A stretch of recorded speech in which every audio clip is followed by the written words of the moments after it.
नमस्कार, मैं प्रवेश गौतम और आप सबका स्वागत है छुपा खेल विद प्रवेश में। 27 जून को देश के प्रधानमंत्री नरेंद्र मोदी जी भोपाल में 2 नई वंदे भारत ट्रेन का उद्घाटन करने वाले हैं। पर रेलवे के नियमानुसार और कुछ तकनीकी पहलुओं को आप गहन अध्ययन करेंगे तो यह पता चलेगा कि संभवतः वंदे भारत ट्रेन भोपाल को या पश्चिम मध्य रेलवे को थोपी जा रही है। कई कर्मचारी तो यहां तक परेशान हैं कि कैसे इस ट्रेन का मैनेजमेंट करेंगे। कुछ तो ये तक बोल रहे हैं आपस में कि यार नौकरी छोड़ दूं या आत्महत्या कर लूं, समझ नहीं आ रहा कैसे ट्रेन चलाऊंगा। आज के छुपा खेल में खुलासा करूंगा रेलवे के उन तकनीकी पहलुओं का और नियमों का जो ये साफ साफ कहते हैं कि भोपाल से और रानी कमलापति रेलवे स्टेशन पे अब नई गाड़ी चलाने की गुंजाइश नहीं है। वंदे भारत पीएमओ प्रधानमंत्री कार्यालय द्वारा थोपी गई है, जिसका सिर्फ और सिर्फ एक उद्देश्य है, राजनीतिक लाभ लेना। भले ही उसके लिए भारतीय रेलवे की व्यवस्थाएं अस्त व्यस्त हो जाए। चैनल को सब्सक्राइब कर लीजिए, पूरा खुलासा करूंगा, थोड़ा इत्मीनान से सुनिएगा, समझिएगा, फिर टिप्पणी करिएगा कि क्या राजनीतिक लाभ के लिए रेलवे की व्यवस्थाओं को अस्त व्यस्त किया जा रहा है प्रधानमंत्री कार्यालय द्वारा। देखते रहिए छुपा खेल विद प्रवेश।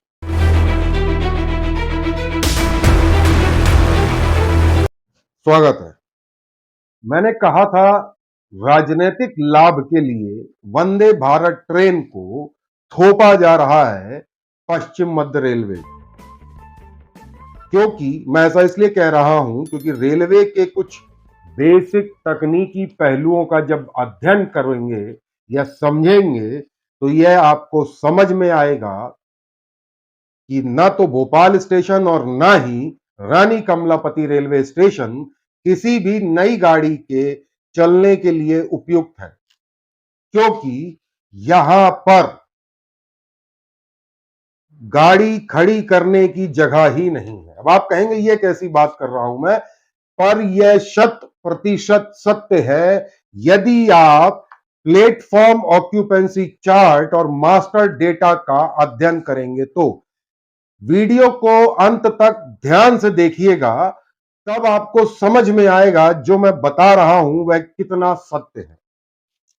रेलवे से जुड़े सूत्रों से जब द करंट स्टोरी ने चर्चा की तो अधिकारी और कर्मचारी इतने तनाव में थे कि खुलकर कुछ नहीं बोल पाए, पर ऑफ कैमरा नाम न छापने की शर्त पर जरूर कुछ ऐसी बातें बताई जो सवाल खड़े कर रही है हमारे देश के प्रधानमंत्री नरेंद्र मोदी के नेतृत्व में चलने वाली केंद्र सरकार पर। क्या सिर्फ राजनीतिक लाभ ही एकमात्र उद्देश्य रह गया है? अब मैं आ जाता हूं प्लेटफॉर्म ऑक्यूपेंसी चार्ट पर। होता क्या है रेलवे में, यह बहुत बेसिक सा नियम है। आप यदि किसी कवर्ड कैंपस में रह रहे हैं तो एक बिल्डिंग बनी है, उसके नीचे गाड़ियां खड़ी करने की जगह होगी। 20, 30, 40 इससे ज्यादा नहीं होगी। तो 40 के बाद 41 गाड़ी ले आएंगे तो 41वीं गाड़ी आ जाएगी तो क्या होगा? जगह नहीं है, ठूस ठूस के भरना पड़ेगा या एक आध को बाहर निकालना पड़ेगा, जिससे रास्ता बाधित होगा। तकरीबन यही हालात इन दो वंदे भारत यानी इंदौर भोपाल और जबलपुर रानी कमलापति के शुरू होने के बाद भोपाल और रानी कमलापति स्टेशन पे होने वाला है। कैसे, एक एक करके बताता हूं। सबसे पहले तो जो भी ट्रेनें जो टाइम टेबल आया उस हिसाब से 9 बजे इंदौर से गाड़ी आके भोपाल आ जाएगी, 9 साढ़े 9, और जो जबलपुर चलेगी वो भी लगभग इसी टाइम पे रानी कमलापति आ जाएगी। इंदौर जाने वाली भी शाम 7 बजे रिटर्न जाएगी लगभग, और जबलपुर जाने वाली भी 7 बजे जाएगी। यानी सुबह 9 से शाम 7 बजे तक लगभग 7, 3, 10 घंटे वो रैक आइडल खड़े रहेंगे। खड़े कहां होंगे? भोपाल स्टेशन में और आरकेएमपी यानी रानी कमलापति में। मैं एक एक करके आता हूं उन पहलुओं पे, थोड़ा ध्यान से सुनिएगा। रानी कमलापति रेलवे स्टेशन से शुरुआत करता हूं, जिसका उद्घाटन मोदी जी ने किया था। क्या होता है कि राजनीतिक लाभ लेने के लिए जब नेता अधिकारियों पर दबाव बनाते हैं, पर तकनीकी पहलुओं को दरकिनार कर देते हैं। क्या यह कहना इतना गलत होगा कि मोदी का इतना डर कि नियम कायदे ताक पर? मैं अब बात आगे बढ़ाऊं उसके पहले एक बात जरूर बताना चाहूंगा कि जब भी नई गाड़ी चलाने की डिमांड होती है, जैसे भोपाल से पूना की बहुत डिमांड उठ रही है, नई गाड़ी चलाइए, रेगुलर चलाइए, लेकिन नहीं चल पा रही है। कारण जानते हैं आप क्यों? क्योंकि सेंट्रल रेलवे यानी पुणे में गाड़ी खड़ी करने की जगह नहीं है, और वो ये कह रहा हम खड़ी नहीं कर सकते, इसीलिए गाड़ियां नहीं चल पाती हैं। खैर ये वाजिब बात भी है। यदि आपके पास 6 गाड़ी खड़ी करने की जगह है तो 7वीं कहां कर देंगे आप? रोड पे तो खड़ी नहीं करेंगे।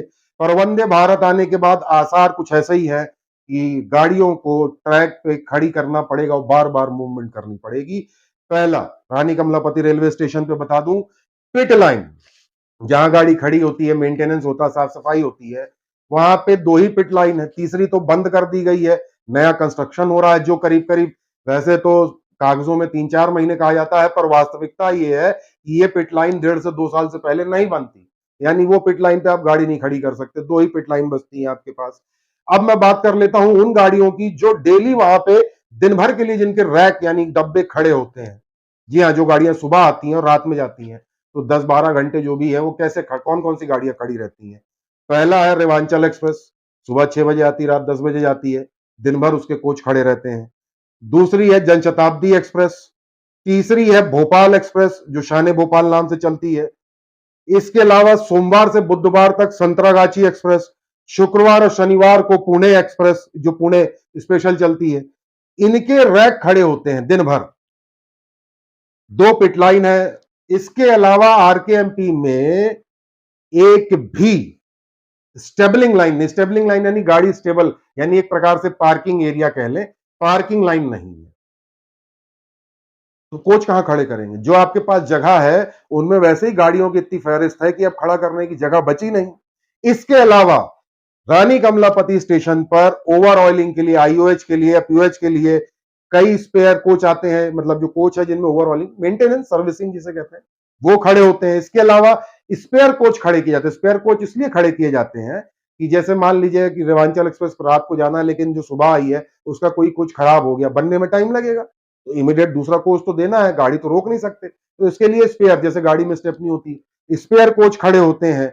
इसके अलावा सिक कोच, यानी जो कोच खराब हो गया उसको निकाल के खड़ा किया जाता है जब तक मेंटेनेंस नहीं हो जाए या आगे नहीं भेज दिया जाए। इन सब के लिए रानी कमलापति स्टेशन में वर्तमान में जगह ही नहीं है। हालात इतने बुरे हैं कि इन गाड़ियों को खड़ा करने, आगे पीछे करने के लिए ट्रैक को रोकना पड़ता है, यानी ब्लॉक करना पड़ता है, ताकि एक कोच ऐसे ले जाके फिर ऐसे लाएं, फिर ऐसे करके ऐसे करें। जगह ही नहीं है।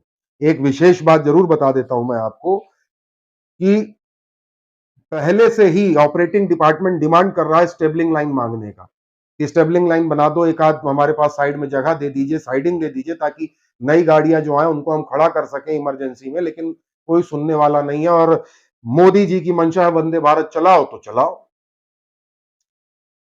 इसके अलावा शनिवार को रानी कमलापति स्टेशन पे जो रानी कमलापति और निजामुद्दीन वंदे भारत चलती है वो दिन भर खड़ी रहती है। जी हाँ, वो पिट लाइन पे आप जाके देखिए जो कैंपटेक बनी है, दिन भर शनिवार को खड़ी मिलेगी। इसके अलावा शंटिंग के लिए जगह चाहिए, कैसे चलेगा? हालात इस कदर खराब है रानी कमलापति स्टेशन पे जगह ना होने की वजह से कि कोई नई ट्रेन ओरिजिनेटिंग नहीं चलाई जा सकती। अब क्या होगा? अब ये ट्रैक पे खड़ा करेंगे, कहां पे? मिडिल ट्रैक पे रैक, क्योंकि वंदे भारत को स्पेशल जगह देनी है तो कहीं अच्छी जगह खड़ी कर देंगे, बाकी वहां जो कोच खड़े होते हैं उनको फिर वापस मेन लाइन में प्लेटफॉर्म 2 में या 3 में या बीच में कहीं खड़ा कर देंगे, और बाकी गाड़ियों को दाएं बाएं से निकालेंगे। उससे होगा क्या? गाड़ियां पिटेंगी। अब मैं आ जाता हूं भोपाल स्टेशन पे, ध्यान से सुनिएगा। भोपाल स्टेशन के हालात क्या है? प्लेटफॉर्म नंबर 4 पर सुबह से लेकर शाम तक अमरकंटक खड़ी रहती है। प्लेटफॉर्म नंबर 5 पर जयपुर भोपाल खड़ी रहती है। प्लेटफॉर्म नंबर 6 पर जोधपुर भोपाल खड़ी रहती है। आप जाएंगे बिल्कुल 10-11 बजे जाइए, प्लेटफॉर्म पे खड़ी मिलेंगी। क्यों? क्योंकि सुबह आती है और शाम को जाती है, तो वहीं खड़ी रहेंगी, वहीं साफ सफाई होगा, वहीं पानी भरा जाएगा। इसके अलावा ये तो तीनों प्लेटफॉर्म ब्लॉक हो गए। ये गाड़ियां जब स्टेशन छोड़ देती हैं 4-5-6 मतलब 4 बजे 5 बजे भी चली गई, तो इन प्लेटफॉर्म पे Vindhyachal express, Rajrani express, Bhopal Pratapgarh express, Bhopal Singrauli express जैसी गाड़ियों को लगा दिया जाता है जो शाम को 6 से 8 के बीच में डिपार्चर है। आपके पास जगह ही नहीं बची, प्लेटफॉर्म ऑलरेडी ब्लॉक है आपके। अब मैं बात कर लेता हूं पिट लाइन की, जहां पे गाड़ियां खड़ी होती, साफ सफाई होता है।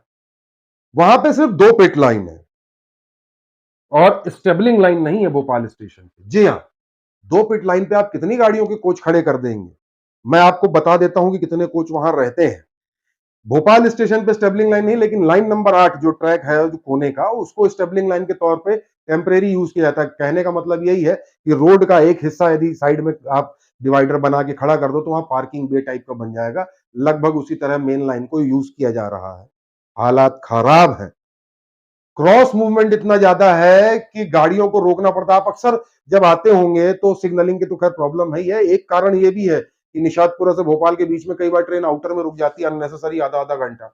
आप लोग सोचते हैं क्यों रुक गई, कारण ये होता है कि प्लेटफॉर्म ब्लॉक है या जो गाड़ी साइड में खड़ी है उसको इस तरफ लाया जा रहा है।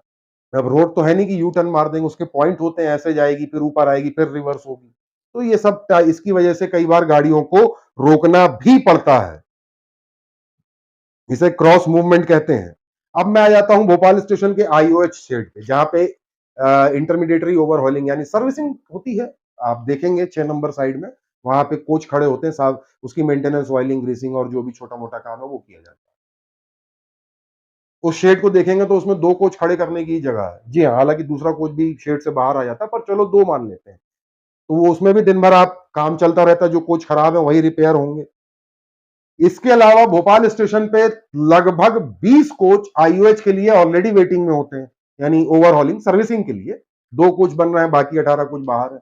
ये आप अक्सर आप जाएंगे वहां पे 15 से 20 कोच आईओएच के लिए मिलेंगे। मेरी बात पे यकीन ना हो तो मैकेनिकल वालों से पूछिए, भोपाल डीआरएम से पूछिए, जवाब देंगे।